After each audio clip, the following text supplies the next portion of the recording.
Right, I've come to talk to you about my fellowship, which was done in conjunction with the Australian Council of Deans of Science, and what I was doing was constructing the ACDS Teaching and Learning Centre, and I'll explain to you why. So here I would like to talk to you about what we determined the role of that centre could be, how I went about constructing it, and then what priorities emerged for the centre as I was talking to universities across Australia about it.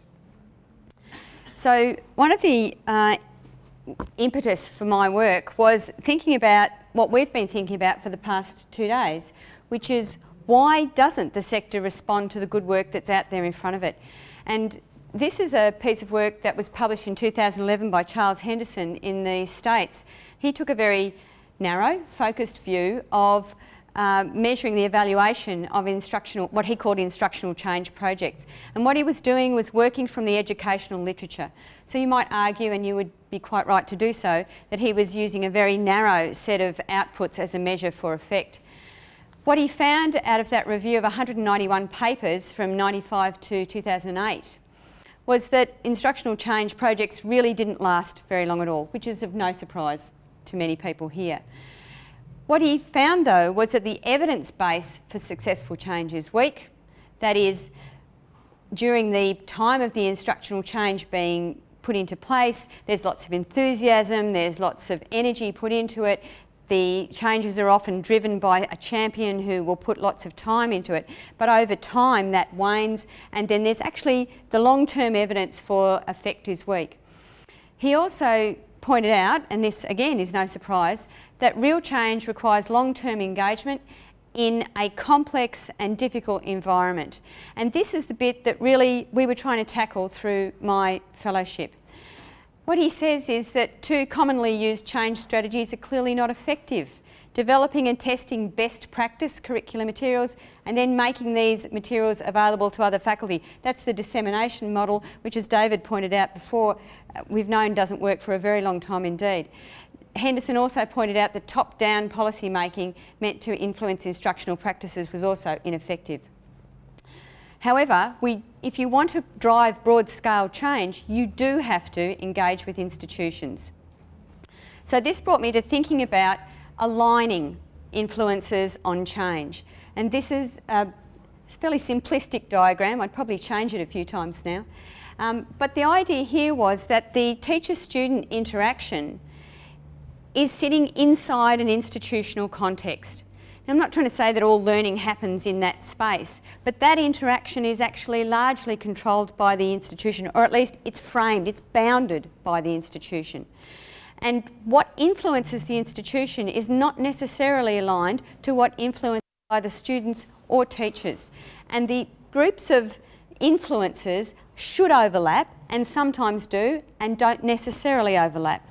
So the aim of this project was to actually create an influence on faculties of science which aligned with the kind of good practice that we're seeing emerging in the educational literature and amongst teaching and learning leaders.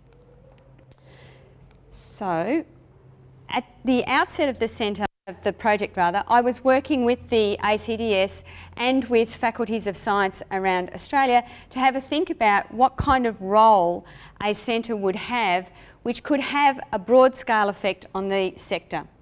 And the ideas that we came up with was that it should build a picture of good practice, not to do the primary research, not to do the original work in checking out or developing innovative practice, but really to bring that together. So it was an idea around distillation.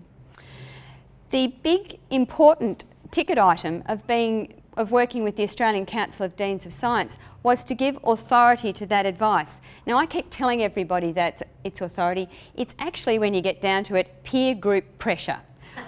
What I wanted to do was to have the faculties of science agree that this was good practice so that outliers could see that they were out of step, that it wasn't just a matter of a race to the bottom, that there was actually an agreement about what was effective and what was not. But once you have that, once you've said that the whole peer group says something's valuable, then that lends authority to the advice. The ACDS is often asked to advise other regulatory groups, so that was an opportunity to influence up the tree, and it was also an opportunity to reach widely into all but one, Australian universities. Bond University does not have a Faculty of Science. It's the only one. So the conceptual frame for the Teaching and Learning Centre was really based around three things. We were never going to make anything in bricks and mortar.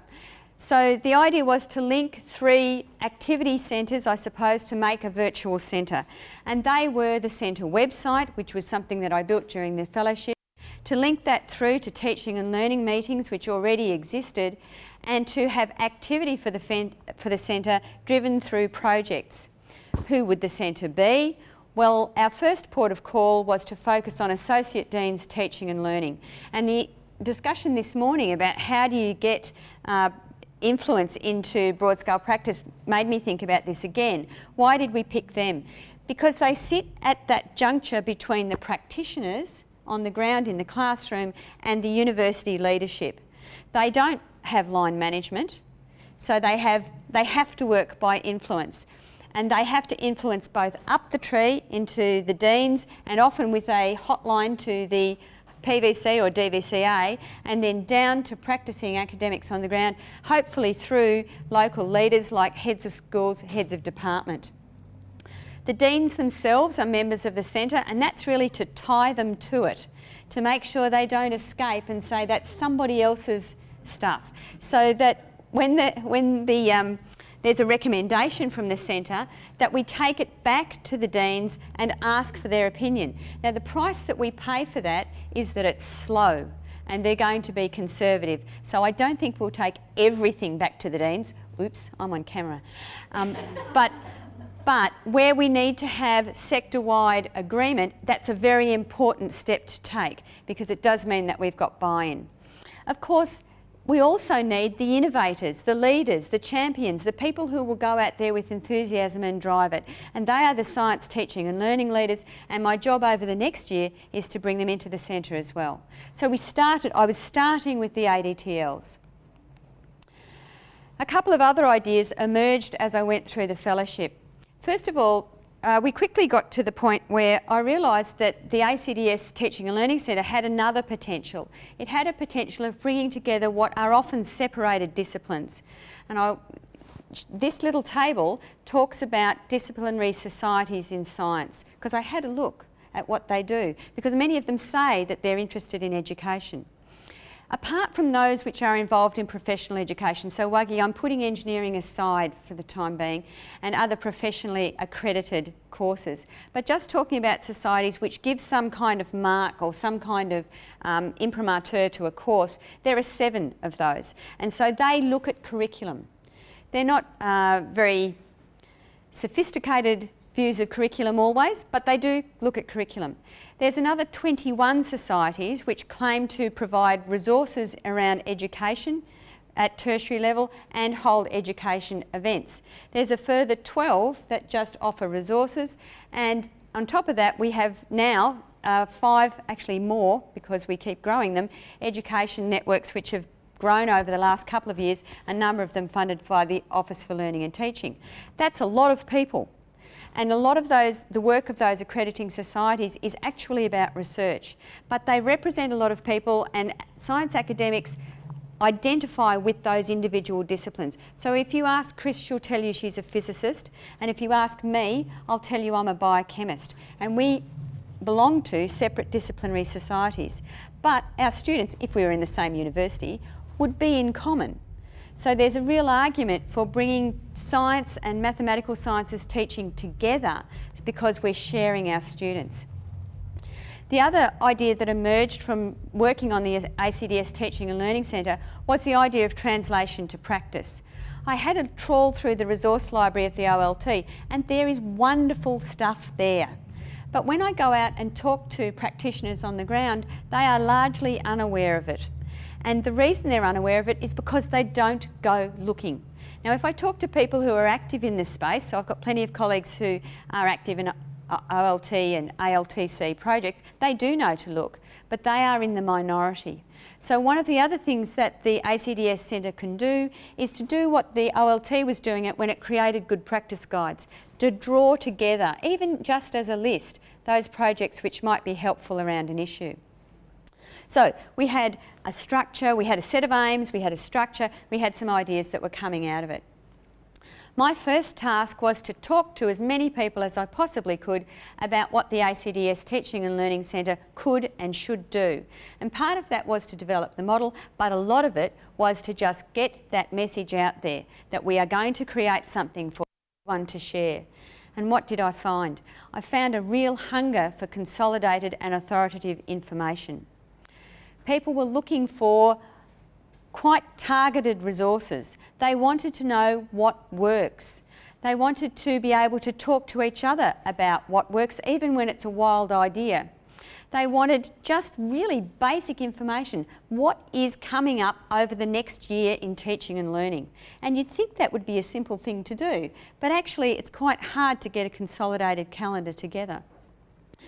They wanted to know how to evaluate projects, which was a very encouraging moment for me, because the Henderson report and other observations would suggest that evaluation isn't highly prized, but particularly where I was talking to people who were trying to get uptake of change, they were very keen on evaluation because they felt that this was about evidence that scientists would be persuaded by. The consultation canvassed a whole lot of actions. People talked about linking networks and disciplines together, and that takes us back to the table where I was talking about 5+ discipline networks already in existence around science. I think I'm up to 7 now that I know about, and I know there are more out there. There was also a real energy, a real desire for a voice and a vision for science. Now I'm just going to pause there for a minute, because I think it's really important to acknowledge the role of the Learning and Teaching Academic Standards Project. That was a seminal moment for science, because what it created were the discipline threshold learning outcomes for science. And that is the first time, to my knowledge, in Australia where we've had national agreement about what a graduate in science should know and be able to do. That was a tremendously successful project in our space, because our discipline scholars, Sue Jones and Brian Yates, crisscrossed the country as many of the discipline scholars did, and that generated a great deal of buy-in. So it created this idea that science could have a joint voice and vision, and that it should have, and it should be making that voice heard. People that I was talking to also wanted to know about potential funding for teaching and learning projects. They wanted their work endorsed, they wanted it disseminated, they wanted it recognised, and they were very interested in careers and mentoring. So they wanted to know who'd been successful in this space. And this group, along with others such as HERTSA, holds lots of events and workshops where people can interact with that kind of thing, but they don't always know. Other aspects for the college that came up were to think about the character of the college. Because it encompasses a lot of what scientists would see as quite diverse disciplines. It had to be cross-disciplinary, it needed to be very well connected, and then there was this big word down the bottom, it needed to be sustainable. I was on a fellowship. At the end of my fellowship, what was going to keep the ACDS Teaching and Learning Centre going? And that was really one of the motivations for me to get involved with this in the first place, in that it was associated with the Council of Deans of Science, and that is an alternative funding source. Has proved to be successful, I'm delighted to say. The other thing that came up was this idea of a college of experts, where teaching and learning leaders were particularly keen on the idea of not just recognising their expertise, but also sharing the expertise and using that as endorsement, or rather evaluation, of other initiatives. So what did we end up with? Well, this is an organisational chart really for the centre operation. It's tied to the ACDS at the top to make sure that they are involved. So decision making, a position paper for example, if we had a group that was writing a position paper, would be reviewed amongst the centre, and then it would go to the ACDS so that we get endorsement from the deans.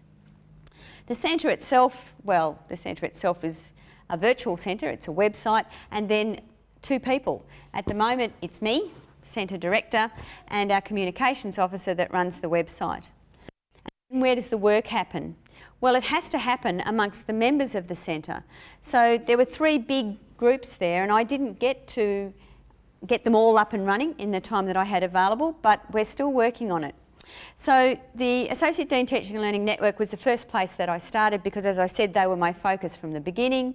They come together each year through the ACDS Teaching and Learning Conference. It's up to its 5th year now, and so we've given that a lot more form, and we're starting to get those people working together in between conferences. And next year we are hoping to have the ADTL Boot Camp, which will be a professional development opportunity for them. The second part of the centre is the ACDS Teaching and Learning project teams, and this was another item on the budget for the ACDS, was to not just fund the website, not just fund the director, but to actually put some money in so that you could bring teaching and learning leaders together to work on a problem. And so the idea was that it would be something which wasn't replicating what else was in the sector, that it was of relevance to science and maths, and that it would have an output that could be used both by the ACDS and by the sector in general. And then there's the science and maths educators. That's a bit which I didn't really get to in this year, but we're starting to get some traction on now, which is really nice. I had a lovely discussion with some colleagues from UQ yesterday who are really interested in getting the practice exchange up and running, so that's fantastic. The idea of this structure was to marry together the idea of authority, getting that whole of sector reach, with something in the middle to make sure that things happen, the facilitation, keeping things ticking along, and then this idea, now I've loosely used the word distributive leadership there, and I want to do that with quote marks around it, because it's not set up as a distributive leadership network, but I like putting it up there because what I really mean is be responsible.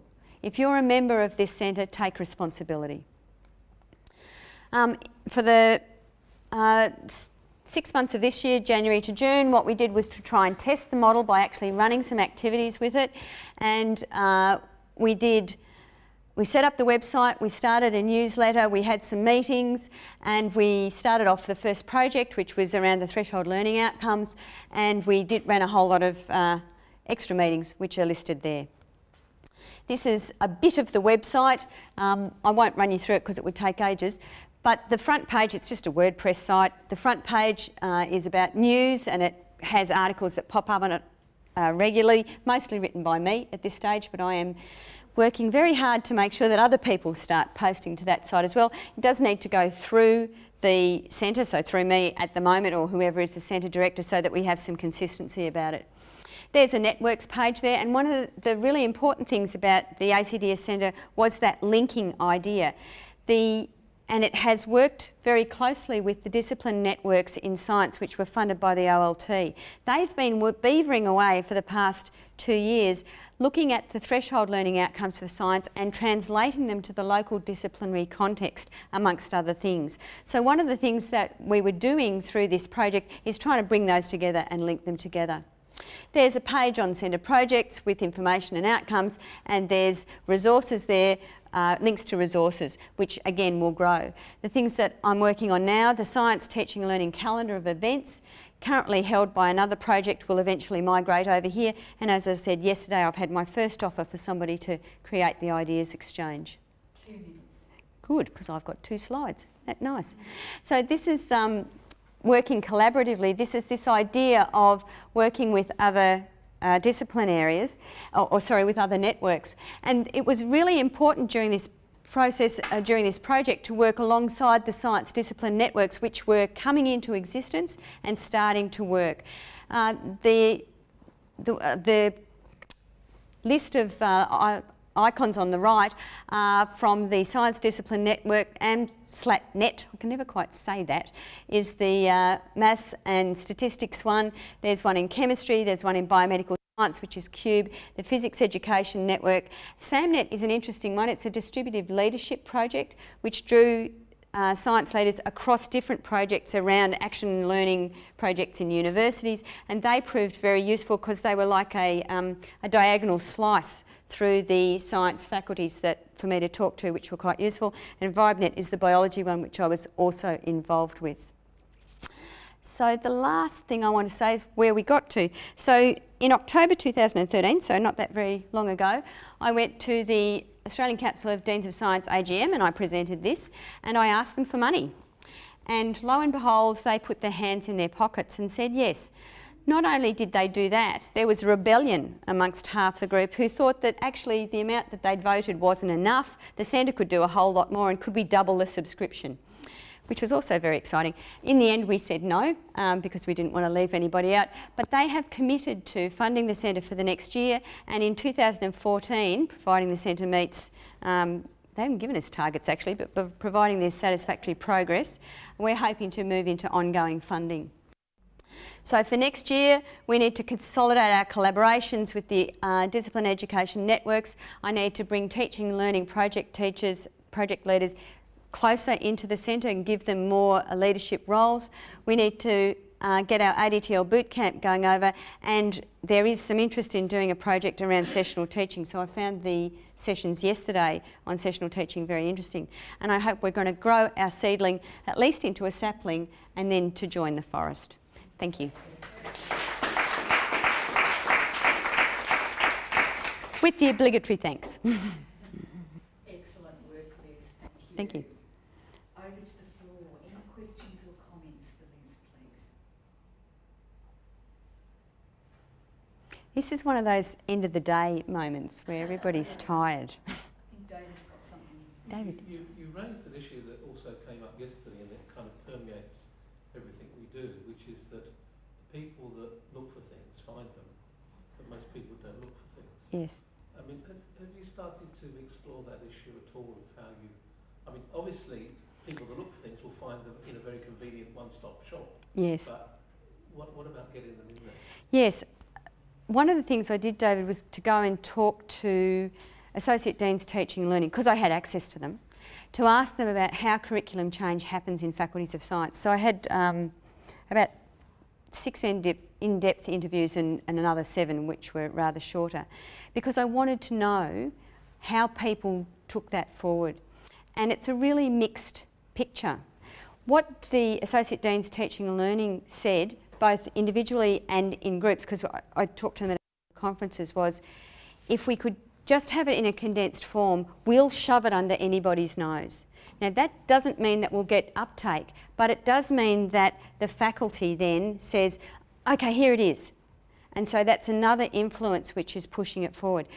It's interesting actually talking to people about what influences uptake. And there was a little study done in, ALTC funded study actually, done in Adelaide, looking at 3 universities there, about where do scientists get their teaching ideas from, who do they ask? And it's usually the guy in the office next door. Surprise, surprise. So what that project did was it pushed those scientists together and got them talking in a bigger group, because you can infiltrate a bigger group and seed it with people with other ideas. So I do think there's some interesting stuff to be done there. I'm not by any means saying that getting the faculty to push something under somebody's nose will make a change, but I'm sure it will help, particularly if it's aligned with what the disciplinary societies are saying. To continue that conversation, about 12 years ago I was involved in the UK with helping to sort online resources in statistics for the Maths Stats and OR network. And the thing about, there's an enormous amount. Yep. The more there is, the less people look, because it's overwhelming. So what we found is that what people want is audited commentary, and the other thing is like a tree, so that they would prefer to have fewer resources but better commented on, and arranged so that they can go to what they want. But essentially, the more resources, the less, the harder it is for people to go to it. Yeah. Yeah, I think that's right, Helen. And they're much more likely to respond to somebody who says, I know you, I did it, this is what it looked like. Exactly. So in thinking about the practice exchange, one of the reasons that I didn't charge down that path was because I wanted to think about it a bit more. And what we're talking about is a bit like the Merlot exchange, for those people who know that exchange where we have commentary on implementation. So not just, oh, this is a cool idea, but when I tried it, I tripped over this, or actually it didn't work because this, but it threw up this other great idea. Now, to get people to engage with that, they've got to have a reason to come to the site anyway. And I think that's the biggest thing, is to get that engagement and for it to become normal without being a burden. So, you know, that's a trick I shall struggle with, I know. Other questions or comments? Lovely, thank you. Thanks. Thanks very much.